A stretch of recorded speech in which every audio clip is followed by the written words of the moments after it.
My friends, we have a ton of Vancouver Canucks news and notes to go over. And don't worry, we're not going to spend 8 minutes talking about Braeden Cootes and why he's good. I wanted to go over a whole bunch of stuff.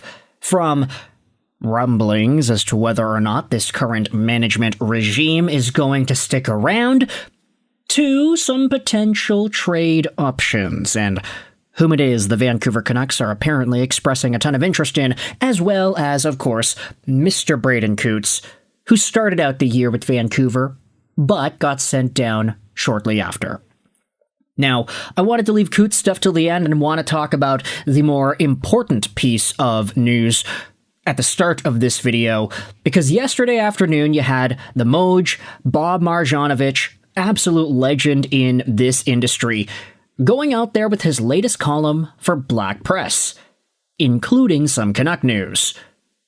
Now this is going to be linked in the description. It was published yesterday.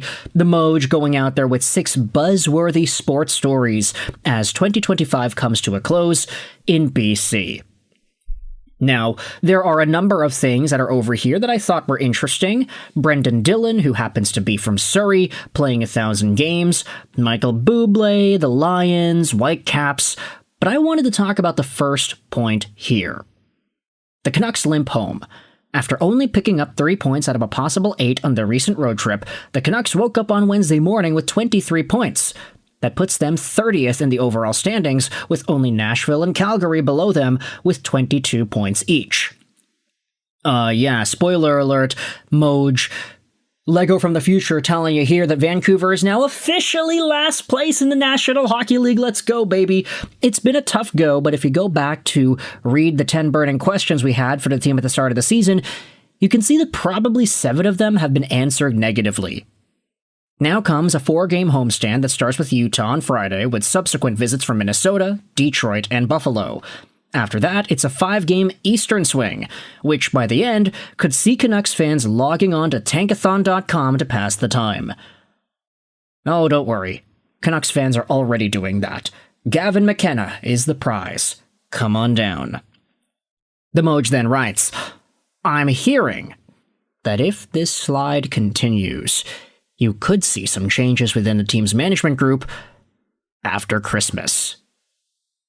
Oh boy. Who knows if Patrik Allvin, Jim Rutherford, maybe Granato, maybe Castonguay, maybe any of the other folks that are in that bubble of Canucks management, who knows if those folks are going to even be with the franchise past December, especially if the team keeps on losing. They've got Minnesota today. They had Utah last night. They ended up losing there 4-1. The new question I'd say here is, who lasts longer with the Canucks? Mr. Quinn Hughes himself? Or Allvin and Rutherford? Taj went out there and posted this on Twitter. It's the Maj Bomb. I say Maj Bomb. Kind of sounds like Andrew Washbaum over there for the NBA.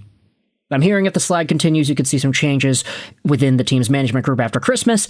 Let's go out there and read this. I'm fine with this slide. The happiest I've been in a few years, and maybe we do something correctly for a change and go for draft picks. Yeah, there's a weird sense of optimism for Canucks fans seeing the team sustain themselves near the bottom of the National Hockey League. Desperation trade coming, followed by a meaningless win streak. Yeah, no, I feel like that would be par for the course for the Vancouver Canucks. If the slide continues, quote-unquote, how much more do they want to see this team bleed? They won't rebuild. The Oilers, the owner will just tell the new GM to continue to do the same thing. It's been going on for 12 years. Doesn't matter, Aquilini stays and the next puppet won't be allowed to rebuild. What an interesting comment from a very interesting Twitter user. Okay, that's quite funny. So, let's see, who stays longer in Vancouver, Patrik Allvin and Rutherford, or Quinn Hughes? Do they even get a chance to make a Quinn Hughes trade go through? Who really knows? With that in mind, let's shift gears to talking about a name that supposedly has been on Vancouver's radar, whether it be in a Quinn Hughes trade or otherwise. This is Owen Tippett out of the Philadelphia Flyers, a guy that we have talked about a bunch over the past few days here. He's got 18 points in 26 games this season, on pace for 56 over a full 82. And he's kind of young. 26 years old. He's the same age as Elias Pettersson, actually a year younger, but taken in the same draft year. He signed on till 2032, making $6.2 million a year. I said in a previous video, Tippett to me is kind of like a combination of Jake DeBrusk and Brock Besser. You kind of take the best parts of both of them and put them together, add on a little bit of inconsistency, and you get Owen Tippett, a guy who, if he plays his absolute best, can be a super lethal point-producing, maybe even 35 to 40 goal guy. But there have been some issues with him and his consistency the past little while. Let's go out there and read what Elliotte Friedman said about Owen Tippett trade rumors and how this seems to be bubbling up around the surface. Owen Tippett has been a name around a lot, and I kind of looked into this one a bit. I think the Flyers are trying to do everything they can to calm the noise around Tippett. I think it's bothered him a little bit. I think he's definitely heard it, you know? I think the Flyers are trying to say, look, this is not our doing. And I do think the Canucks asked about him. I don't think that's going to be happening, but I've heard the Flyers believe there's another level that Tippett can get to. And also, too, for his contract, you take a look at where contracts are going, and you're going to be okay with that Tippett deal. And I think the Flyers see that, too. I think they're trying to calm down the noise simply because this is not created by them. Now, there are a whole bunch of conversations from fans and other media speculating on Tippett for Hughes, anything in that sort of a range. This tweet was posted onto NHL Watcher's Twitter, and you had some fans going out there and replying saying, hey, wait a minute, I hope it's smoke, but I won't be happy if it's true. Imagine if Owen Tippett is so soft that he can't play well because someone wrote an article about him possibly getting traded. As one part of a whole myriad of things going on? Hey, I get it. The implication that this alone can break him is too funny to be true, though, Derek Dunn says, who ends up writing for the Liberty Yell. So, that seems to be where market sentiment is on Owen Tippett at this point in time. Whether or not there is some sort of a mental block that could exist here because of the trade rumors, and whether or not Vancouver being linked to Tippett does bother him in a way, I guess we'll never know, but there are some folks going out there and using other examples to highlight why this could be the case. Clark goes out there and says this is essentially what happened to Zegras. It felt him, and it hurt him. Not trying to make fun, just pointing out that it's not easy, especially if you like your current situation. There are countless players who have spoken about how trade rumors affects them.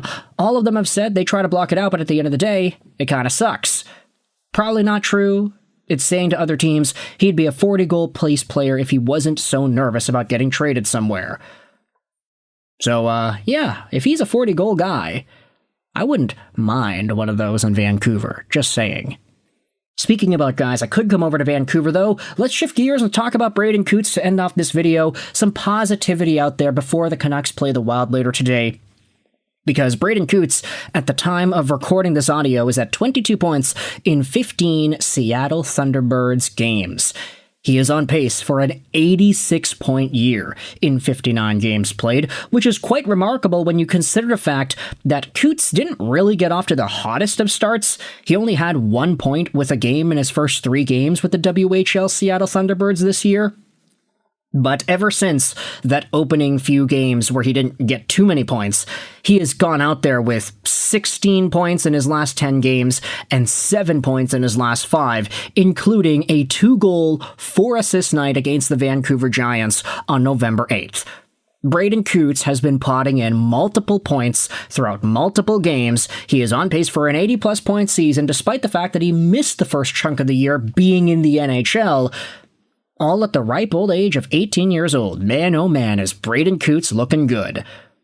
Let me know your thoughts in the comment section below about these updates, from whether or not you can see Canucks management taking a big shift after Christmas. What are your thoughts on the Owen Tippett rumors, and how do you feel about Braeden Cootes and the way he has progressed in the dub this year? Let me know in the comments all your opinions. I hope you enjoyed this video. And bye.